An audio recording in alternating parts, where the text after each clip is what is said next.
घर में अंगीठी जलाती हैं और रोटी पकाती हैं, तवे पर रोटी पकाती हैं।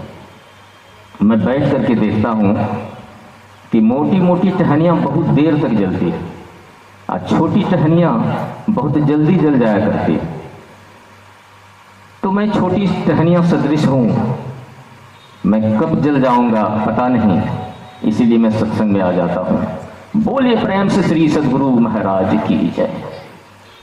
श्री सद्गुरु महाराज की जय। मंगल मूरति सद्गुरु मिलवैं सर्वाधार। मंगलमय मंगल करना बिनवा बारंबार।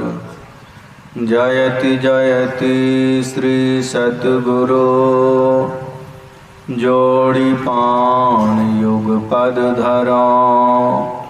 चौकस रक्षा कीजिए बार बार विनती करा। चौकस रक्षा कीजिए बार बार विनती करो। सतत स्मरणीय परमाराध्य श्री सद्गुरु महाराज के चरणों में कोटिशा नमन। अपने आवास में विराजमान पूज्यपाद बाबा के श्री चरणों में कोटिशा नमन। मंच पर विराजमान मुद मंगल में साधु समाज, उपस्थित गुरुजन, सत्संग प्रेमी सदात्माओं, सबों को मेरा बारंबार नमन।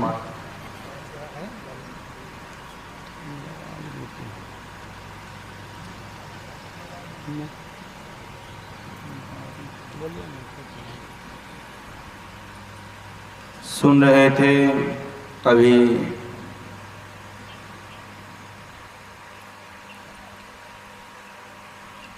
कि यह जीवन कथा के माध्यम से जो भी संचालक महोदय एक बालक की कथा का दृष्टांत देकर के समझा थे कि मनुष्य का शरीर तो बरभागी है, लेकिन वह क्षण भंगुर भी है। कब यह शरीर छूट जाएगा ठिकाना नहीं। इसलिए सबसे पहले वह काम करो जो सबसे महत्वपूर्ण हो।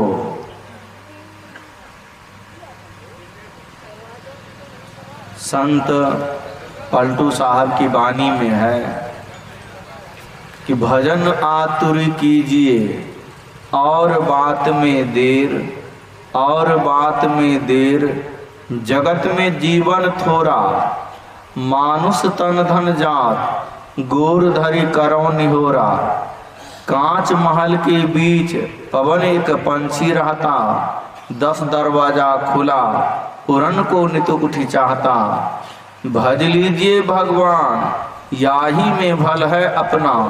आवागमन मिटी जाए मिटाए जन्म की कल्पना। पलटू अटक ना कीजिए 84 घर फेर। भजन आतुर कीजिए और बात में देर। इह चेद वेदी दत्य सत्यमस्ति नाचेदी। हा वेदी न महति विनष्टि। भूतेषु भूतेषु विचित्य धीराः प्रत्यास्मा लोकाद् मृता भवन्ति। यदि इस जन्म में ब्रह्म को जान लिया तब तो ठीक है, और यदि उसे इस जन्म में ना जाना तब तो बड़ी भारी हानि है। बुद्धिमान लोग उसे समस्त प्राणियों में उपलब्ध करके इस लोक से जाकर मरकर अमर हो जाते हैं। इस जन्म में ब्रह्म को जान लिया, इस जन्म अर्थात यह मनुष्य के जीवन में यदि परमात्मा को जान लिया तब तो ठीक है, और यदि उसे इस जन्म में ना जाना तब तो बड़ी भारी हानि है। बड़ी भारी हानि क्या है? बड़ी भारी हानि यही है कि मनुष्य का शरीर छूटने के बाद फिर मनुष्य का शरीर नहीं मिलेगा। 84 के जीवन में चले जाएंगे, पशु के जीवन में, पक्षी के जीवन में, कीट पतंग के जीवन में, गाछ वृक्ष के जीवन में, जिसमें केवल दुख ही दुख होता है। इसलिए भजन आतुर कीजिए और बात में देर, और बात में देर, जगत में जीवन थोड़ा। संसार में यह मनुष्य शरीर की अवधि कितनी है किसी को पता नहीं है, तो वह काम करना चाहिए। कार्तिक काया नीच माया, मूत्र बुंद से है बनो, माही पूरन मलन सौजो, जाय नहीं सकलो गनो। ऐसो तन संग कहा गर बसी, मोर अति अजान रे, नाम भजू अभिमान तजू, क्षण भंगु तन मस्तान रे। यह गुरु महाराज 12 मासा के पद में वर्णन किए हैं।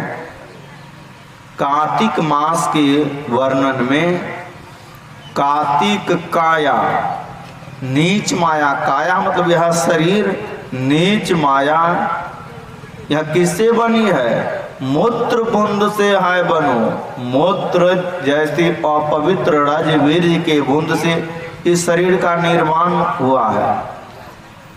माही पूरन मलन समझो, माही इसमें मलन समझो, जाय नहीं सकलो गनो। कितनी गंदगी है इसको गिन नहीं सकते हैं। ऐसो तन संग कहा गर्वसी, ऐसे शरीर के संग में रह करके क्या अभिमान करते हैं। नाम भजु अभिमान तजु, यह शरीर क्षण भंगुर है। यहाँ शरीर माही तू अनेक सुख मानी रही हो, ताही तू विचार या में कौन बात भली है।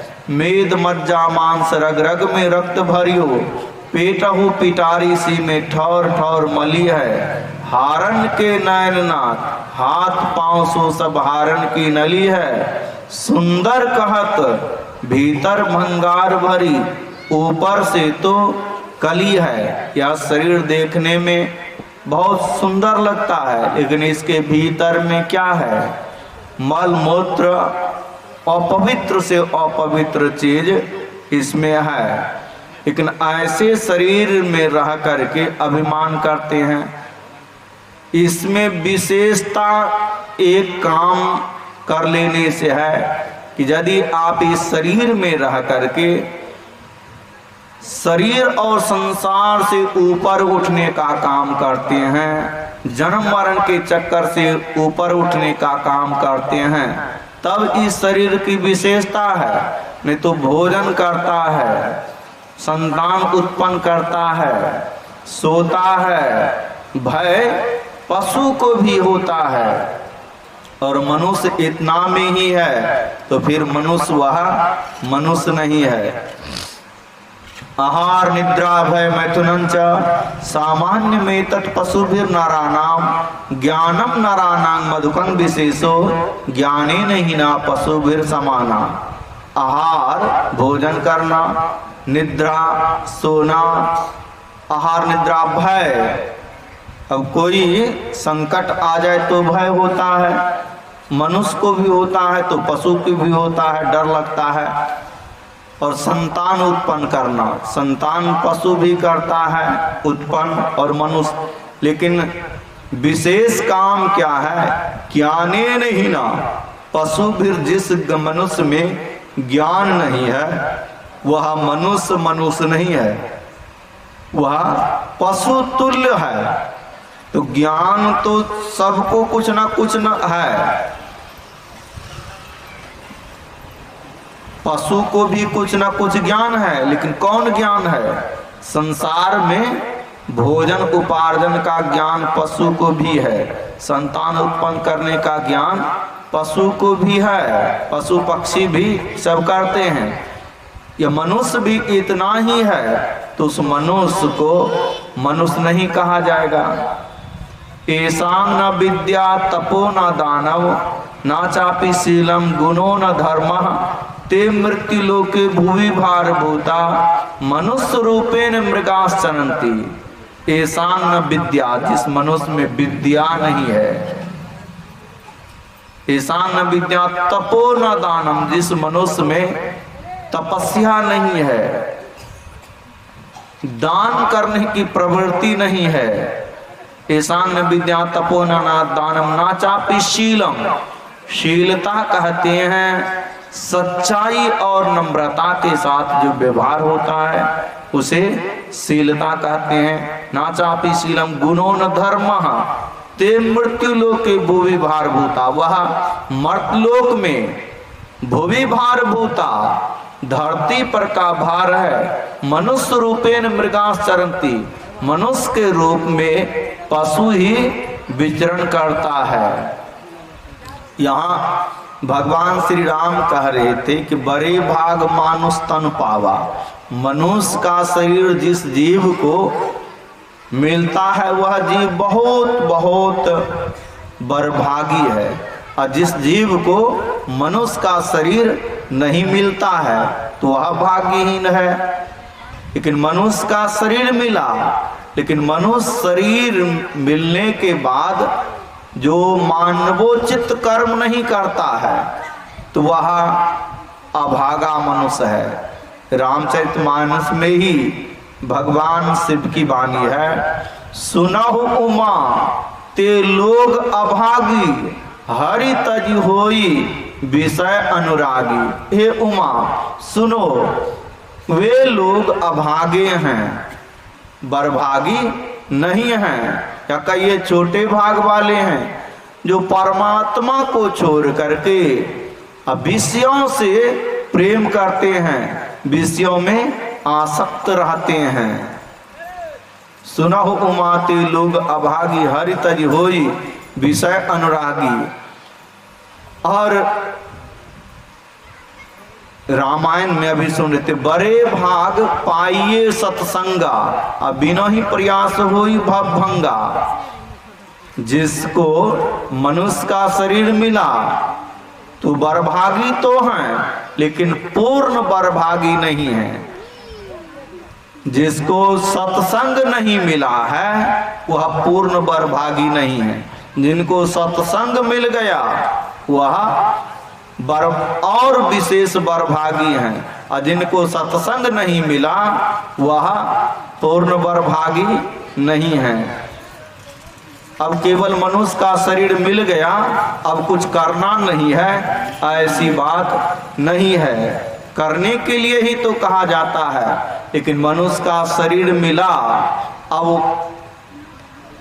मनुष्य का शरीर है, शराब पीते हैं, जुआ खेलते हैं, वेश्यावृत्ति करते हैं, चोरी डकैती करते हैं, ऐसे मनुष्य को आप बरभागी कह सकते हैं? कोई भी बरभागी कहने के लिए तैयार नहीं होंगे, क्योंकि जो काम करने से आगे दुख में पड़ेगा वही काम वह कर रहा है। लेकिन जो काम करने से अभी भी सुख मिले, शांति मिले, कल्याण हो और आगे भी शांति मिले, वह काम है परमात्मा का भजन करना। और परमात्मा के भजन करने में आप सत्संग में बैठते हैं, सत्संग में आकर के बैठ गए, सत्संग की बातों को सुनने लग गए, तो परमात्मा की भक्ति में गिनती होने लग गई।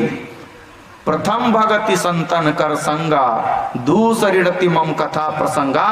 जो सत्संग में बैठ गए, संतों का संग हो गया, और संत जो बोलते हैं उसकी कथा को आप प्रेम से सुनते हैं तो भक्ति प्रारंभ होने लग जाती है। सत्संग को सुन करके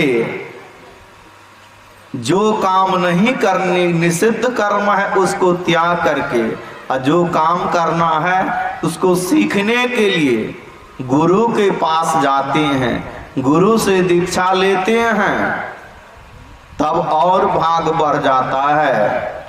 जे गुरुपद अंबुज अनुरागी अते लोकहु बेदहु बरभागी। जे जो गुरु के चरण में प्रेम रखते हैं, गुरु से सद्युक्ति जान करके, गुरु की आज्ञा में रह करके भजन करते हैं, कहते ते लोकहु बेदहु बरभागी। उसका आभास, अरे मनुष्य का शरीर मिला, बड़ा भाग तो है, सत्संग नहीं किए तो भाग उतना नहीं है, कि सत्संग में बैठ गए, सत्संग करने लग गए तो और भाग बढ़ गया। और सत्संग करके सदगुरु से सद्युक्ति जान करके, सदगुरु की आज्ञा में रह करके भजन करते हैं तो और भाग बढ़ गया। तिलोकहु बेदहु बरभागी। अब भजन करने लग गए, अंतर में भजन करने लगे, नाम का जप करने लगे, इष्ट रूप का ध्यान करने लगे, दोनों दृष्टिधारों को जोड़ने लग गए, उसमें कुछ अनुभूति होती, दोनों दृष्टि की धारें जुड़ती हैं तो प्रकाश होता है अंतर में। रामायण में है दलन मोह तम सोस प्रकाशु बड़े भाग उर आवे जासु। दलन मोहतम, दलन मतलब होता है खत्म करना। किसको खत्म करना है, क्या खत्म करना है? मोहतम मतलब अविद्या रूपी अंधकार को खत्म करना, अज्ञानता रूपी अंधकार को खत्म करना। सोस प्रकाशु, जिसके अंदर में दोनों दृष्टि धारों को जोड़ने से जो प्रकाश होता है, अंतर का अज्ञानता रूपी अंधकार खत्म हो जाता है, मोह खत्म हो जाता है प्रकाश होने से, तो वह और बड़े भाग उर आवे जासु, जिसके अंदर में वह आ जाता है वह बड़ा भाग्यवान है। और अंदर में और करना है कि प्रकाश के सहारे, और आग प्रकाश में शब्द होता है, उस शब्द को जो सुनता है, अमृत की बात सुन रहे थे, अमृत, इस कथा को भी अमृत कहते हैं। और अंदर में दोनों दृष्टिधारों को जोड़ने से प्रकाश होता है, और उस प्रकाश में शब्द होता है, उस शब्द को अमृत कहा गया है। अद्भुत अंतर की डगरिया जा पर चलकर प्रभु मिलते, दाता सतगुरु धन्य धन्य जो राह लखा देते। चलत पंथ सुख होत महा है जहां अजर झरते, अमृत ध्वनि की नौबत झहरत बरभागी सुनते। सुनत लखत सुख लहत अद्भुति में ही प्रभु मिलते। अमृत ध्वनि की नौबत झहरत बरभागी सुनते। अंतर में प्रकाश में शब्द होता है, उस शब्द को जो सुनता है उससे क्या होता है? दोनों दृष्टि की धारों को जोड़ने से स्थूल से सिमट करके सूक्ष्म में चला जाता है, और शब्द के सहारे सूक्ष्म से कारण में, कारण से महाकारण में, महाकारण से कैवल्य में चले जाते हैं। चारों जड़ के शरीर छोड़ जाते हैं, वह कैवल मंडल में चले जाते हैं। वह आवागमन के चक्र से छूट जाते हैं, जन्म मरण के चक्कर से छूट जाते हैं। वह बरभागी सुनते उसको परमात्मा की प्राप्ति हो जाती है। यह पूर्ण बरभागी है मानव। श्री स्वागतम गुरुदेव, शरणागतम गुरुदेव, स्वागतम गुरुदेव, शरणागतम गुरुदेव। गुरुदेव तुम्हारी जय जय हो, गुरुदेव तुम्हारी जय जय हो। श्री सद्गुरु महाराज की, श्री सद्गुरु महाराज की जय।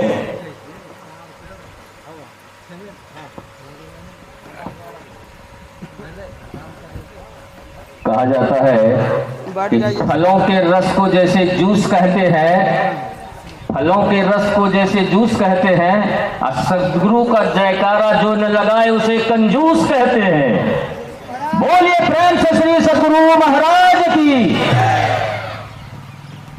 कंजूस को कम बुझते, कंजूस को धन बढ़ता है।